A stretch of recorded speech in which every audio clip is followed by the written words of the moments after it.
माझं मत तुलाच आहे, कारण एकच आहे की आम्ही आमच्या दिव्या सभेमध्ये विकास केलेला आहे, त्या विकासाच्या मुद्द्यावर आम्ही बोलत आहोत। आणि आपण आपले महाराष्ट्राचे उपमुख्यमंत्री एकनाथ शिंदे साहेब, तसेच कार्यसम्राट खासदार श्रीकांत शिंदे साहेब, तसेच आपले मोरे साहेब, कल्याण ग्रामीणचे आमदार मोरे साहेब आणि आपल्या दिवाशय प्रमुख रमाकांतदादा मडवी यांचं काम इथे बोलत आहेत। आणि ही त्यांची कामाची पोचपावती आहे, कारण की त्यांच्या कामाची पद्धत पाहून आम्ही त्यांच्यामध्ये प्रभावित होऊन आज आमच्या दिवा शहराचा म्हणजे पूर्ण साबे रोड, साळवीनगर यांचा विकास करायचा आहे।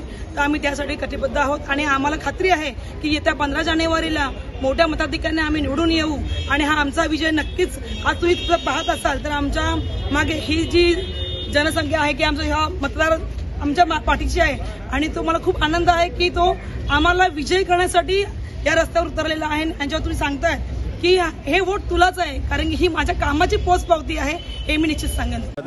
1 नंबर प्रभागापासून ते 33 नंबर प्रभागापर्यंत पूर्णपणे महायुतीचाच दबदबा आहे, महायुतीचाच जोर आहे आणि त्याच्यामुळे आपण बघतोय की प्रत्येक ठिकाणी या महायुतीचा जोर असल्यामुळे 100पेक्षा जास्त नगरसेवक हे निश्चितपणे महायुतीचे निवडून येणार आहेत। या 29 नंबर प्रभागामध्ये बाबाजी पाटील साहेब यांच्या पुढाकाराने, त्यांच्या नेतृत्वामध्ये आमच्या अर्चनाताई आहेत, वेदिकाताई आहेत, हे या प्रभागामध्ये इलेक्शन लढतायत। माननीय भोईर साहेबांच्या नेतृत्वामध्ये निश्चितपणे दिवा या भागामध्ये आपल्याला फार मोठा विजय मिळताना दिसतोय।